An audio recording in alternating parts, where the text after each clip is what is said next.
Hey, Patrick, back with you. I think we're on episode number 10 of the Welch Steps Order of Operations.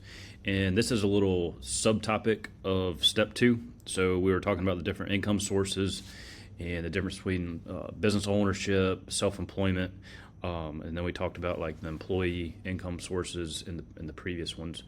But this one, we're just talking specifically about, what's the difference between a business owner and someone that's just self-employed? Well, a self-employed individual is going to be waking up, and if they don't wake up and go to work, this business or their income stream comes to a stop. So basically, there's no systems in place, there's no structure, there's no processes as far as the business running without them. And so in this one, we're talking about, well, what do I need to do to grow my business, or what do I need to put in place to make sure that these employees don't leave me? Well, at the end of the day, like, your success and your failure is based on you. It's based on either continuing to learn and move up the ladder of skill sets of sales, operations, systems, marketing, all these different things that come with moving out of that solo entrepreneur role into owning a business. And you may be asking, well, why would I ever want to do that?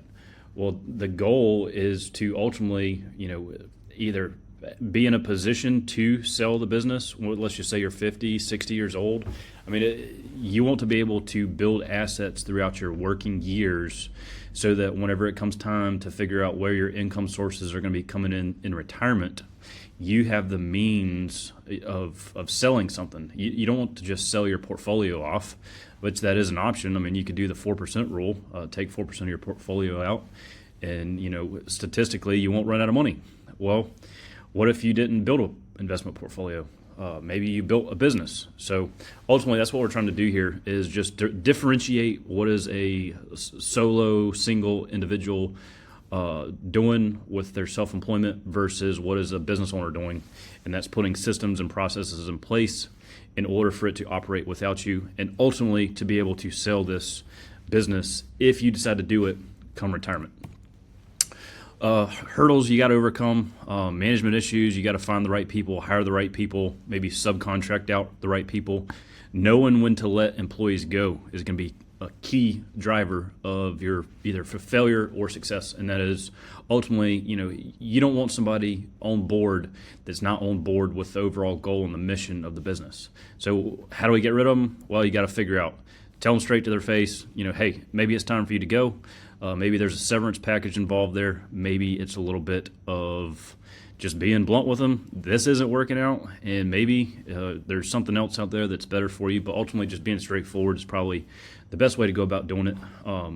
If you have someone that's mentally taking a toll on your organization, I mean, what can you do really other than just say, hey, it's either cut them loose or let the ship continue to sink, and maybe your business doesn't recover. So ultimately, like, you are in control of your time, you're in control of your income potential, you are in control of the mental aspects of your business.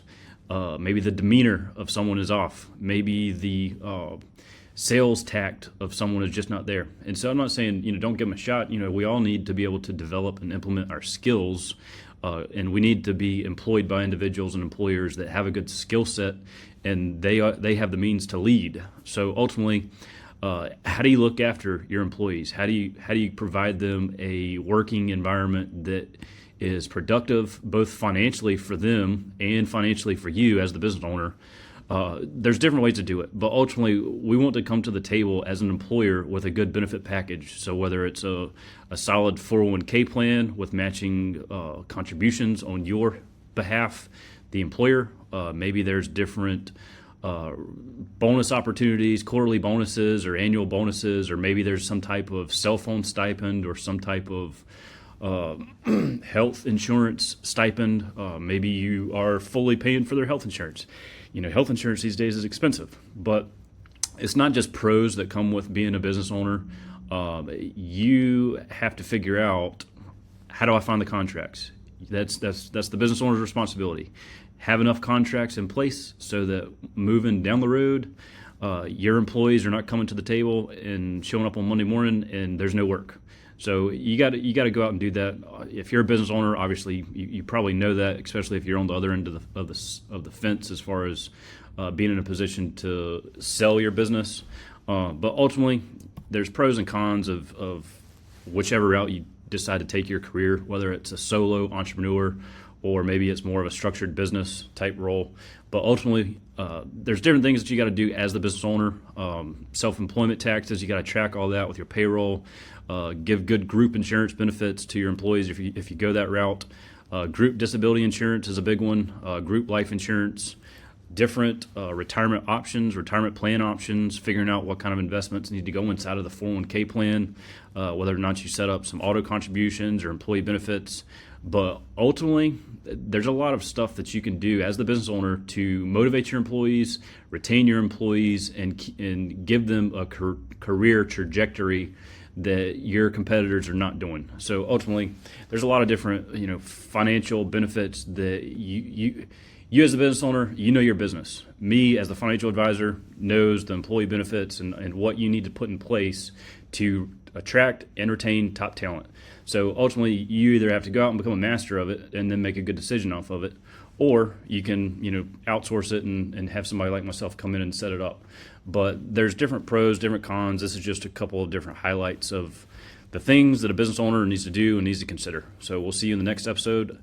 And that's it for this episode of the Main Street Money Show podcast.